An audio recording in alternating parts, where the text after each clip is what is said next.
family, friends, guys, girls, anyone who's out there watching. My name is Jennifer. I'm Will. And we're a couple who's here to discuss infertility. We have a story to tell, so try to stick with us on this. We're starting this channel for several reasons. One is to keep our family and friends updated. You know, we're constantly always getting, well, where are y'all at now with the whole baby thing? So we want to keep them up to date as much as possible, and it's hard to reach out to everybody at once, and we figured this was a good way to do it. Yeah.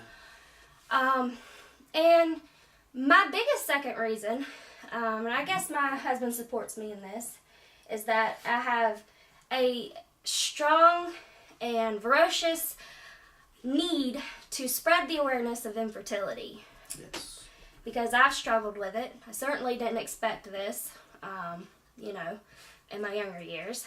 So dealing with it now is very hard, and I want people to be educated on it. I think people need to know a little bit more. There's a lot of people that don't know about it. They don't. A lot. And they don't understand the intrics of it. You know, they don't understand the things we go through, the stuff we have to do. It's very hard. And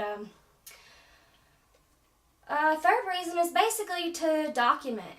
We've been going through this journey, which we're about to share with you our history to kind of get you caught up to date to where we are now. We have such a long history of it already. We kind of wanted to go ahead and start documenting. That way, if we do, for whatever reason, get a child biologically, or we do decide to adopt, our child will know either way how much we worked and what all we went through to get them. In case y'all are wondering, this is our dog Gracie. She loves to be held all the time. This is the baby of the house for right now. So if you see a little white fluffy thing popping up in my lap, that's just her trying to get attention. Right. So don't freak out. It's just a Gracie, a little white fluffy dog. Right. That's all it is. Also, I just want to say, okay, try to stick with us, guys. I know it's going to be a lot of talking. It's going to be a lot of information thrown at you. And actually, we're not even sure with what all we plan to kind of cover in this video to kind of get you caught up to where we are, that we're even going to be able to cover it in this one video. I mean, it's a lot. So try to stick with the talking and, try to stay with us here. We're going to try to get it in there and get you up to date. And we also apologize. This is kind of our little makeshift video studio for right now. The very first one. Everybody's got on the first one. That's right. We're new to YouTube. We're obviously a new channel.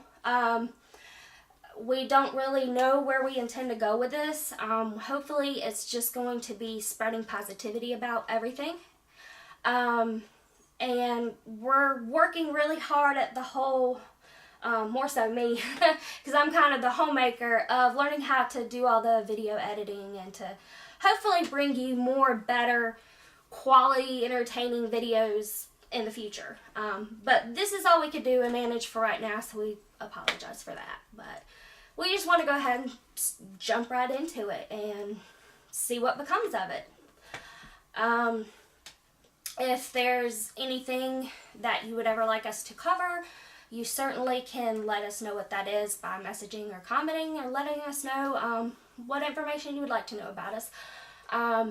You may see more of just me in general, because I'll be the one managing the actual channel more so than my husband, because he works full time. He's a very hard worker, and I love him very much. I try. Yeah, he does very well. But we'll try to do a lot of, especially when we're covering the infertility stuff, a lot of us sitting down together and being able to share with you. Sometimes you're going to see videos probably on the road, on the go, so just try to bear with those. We're working on with our doctor's offices right now with us being able to actually film inside and bring you along with our appointments and things like that. So hopefully that will be to come. And we are on the go a lot because, as we'll explain later, the fertility treatments are very demanding Very. Very time conscious. Every day or two, we're going to the office. Either get her blood check, my blood check. Check something out every 2 or 3 days. So to call somebody to verify something, to give somebody this information. If it seems like we're on the road a lot, it's not because we choose to film while we're driving or anything like that. It's just how crazy this stuff becomes. It's demanding, and you'll understand why. We'll explain a lot of that. You know, hopefully you can kind of sympathize a little bit more with what people go through. So, before we go into any more of that, let's just go ahead and discuss with you guys basically our history. You know nothing about us. You know, I'm Jen, he's Will. That's about all you know so far. We met like 7 years ago. Yeah. 7 years. I can't believe it's 7 years. Yeah, we've been married for 5, been together 7. So, yeah. You know, we're not just a newlywed couple trying to jump the gun or anything. Yeah, no. I wouldn't exactly say we fell in love at first sight. No, actually, this one didn't even want to talk to me. No, I didn't. She told me if I wouldn't have called her the next day, she would have never talked to me again. I wouldn't have. Even though she had my number. Oh, go figure. So, yeah, this wonderful man did pursue me, and thank goodness, because I'd almost lost all hope in men. So we talked, and of course, this proud man, thank you for the service, was in the Marine Corps at the time. So we actually spent a lot of our relationship on the phone before we actually got to date. Yeah. I came home, tried to come home every weekend. You know, I was stationed at Camp Lejeune. We live in North Carolina. Right outside of Charlotte. Is about a 4-hour drive. So, you know, I try to come home every weekend and drive here and drive back. And yeah, it was a lot of work. But we developed a relationship, and I would say after a couple of months, we decided to make it a serious relationship. We were boyfriend and girlfriend. That continued on for almost 2 years. Some backlash we might have is that we did end up living together almost 6 months before we got married. A lot of people don't agree with that, but me and him, we had no problem with that. You gotta live with somebody before you know if you can marry them, because if you can't put up with their habits while you're dating, you ain't gonna be able to put up with them while you're married. Right. So, we instantly knew, and on our cruise with my family, this sweet man here proposed to me. I, of course, said yes. And I'm glad, because if she didn't, I'd have jumped off the ship. I was staying in a room with her. I wouldn't have been able to live that down. So, yeah. And then on our 2-year anniversary of dating, we decided to get married. May 21st, 2011. Best day of my life. Best decision I could have ever made. We, of course, both knew going in we wanted children. The thing that's kind of taboo that we don't really like sharing with people, I don't think a lot of people know about this. So, sorry, family and friends who don't know about this. But, yes, we were living together. Yes, we were sexually active before we got married.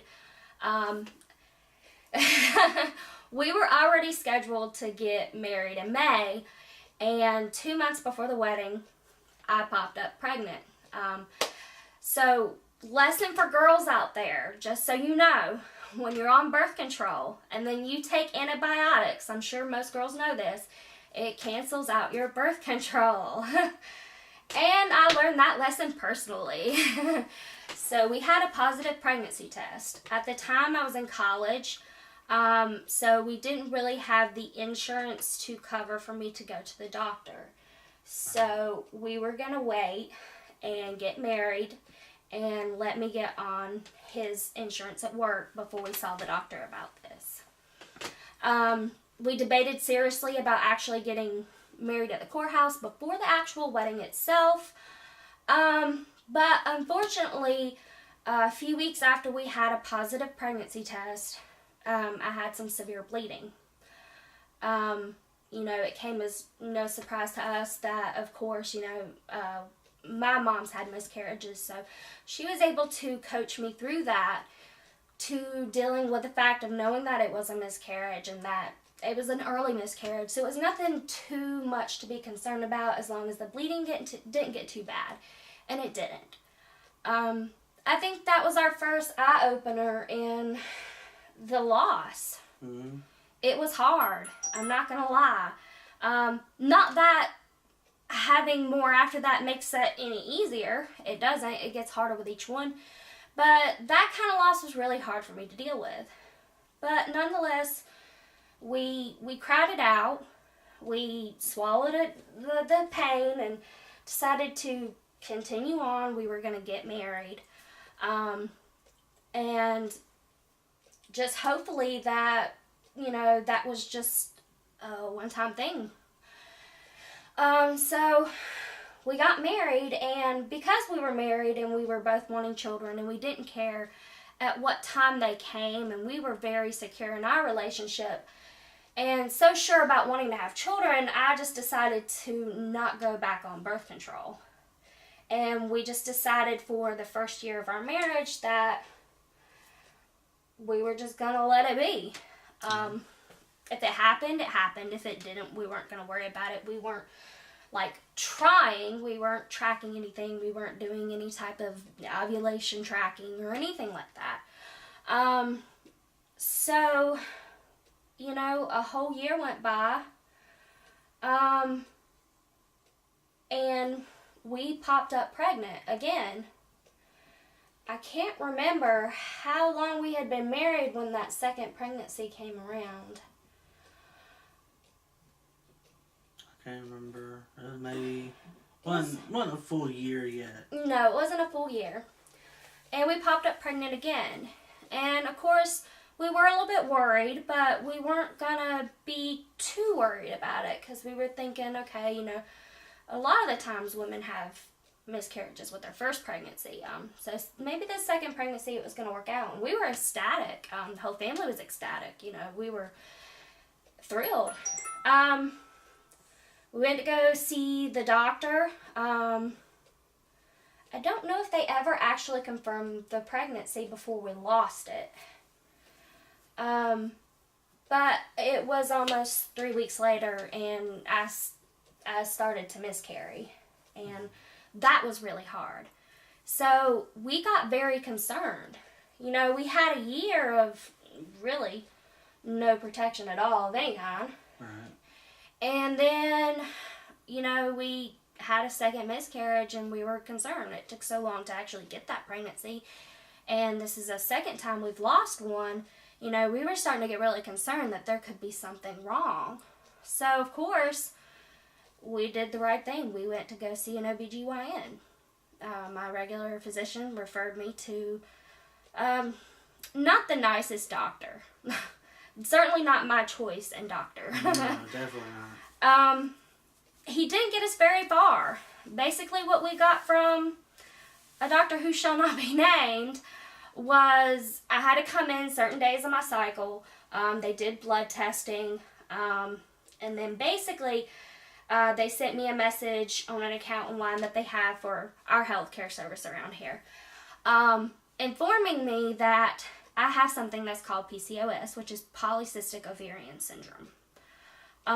They didn't exactly explain to me what that was or what that meant. Yeah, this was, now mind you, we got this message, it was our 1 year year anniversary. I remember this, because we were getting ready to go to dinner. It was our 1 year anniversary.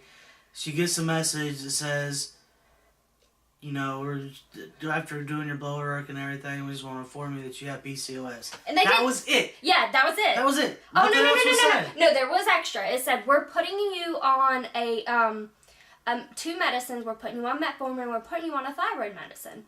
So, I didn't know what metformin was. I had a vague understanding of a thyroid medicine because my family has a lot of thyroid problems. But as far as what PCOS even stood for, I did not know. So I do what anybody does. I Google that crap.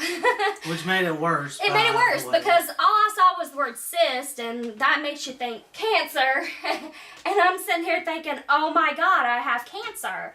And so then I'm like, okay, well, let's Google what metformin is, because at the time I didn't know. And I look it up, and it says something about a treatment for type 2 diabetes. And I'm like sitting there thinking, oh my goodness, my doctor sent me this message that says I have cancer and diabetes. And I'm like freaking out. I started bawling. It was the worst way to get that information. On our 1-year anniversary. Right. I set up several appointments with this doctor to go in and talk to him to get some answers. You know, I want to know what this is. There were several times, I do remember 2 appointments I went in there. He wouldn't even take me into an actual patient room. He kind of stood me out in the hallway and told me I needed to lose weight. My problem is I wasn't getting pregnant because I needed to lose weight. So I needed to lose some weight, and we should try for 3 to 4 months after the weight loss and with the new medications he put me on, and try to get pregnant. So, of course, I came home still not understanding what it really was, and I spent basically those 3 to 4 months getting ovulation kits, trying to time this, trying to get pregnant on purpose, taking these medications the doctors had given me, and then researching almost every webpage, every book I could find on the subject of PCOS, what it is, what it means. And I basically had to learn it on my own, which was not easy. No. So we finally figured out, you know, it's not that big of a deal. It is something you can kind of cope with and something you can kind of work around with.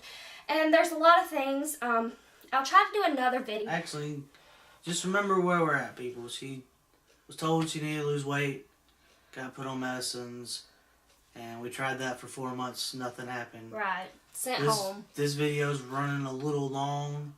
Yeah. So we're going to have to stop here. We don't want to bore you and drag it out. So we're going to stop this video here.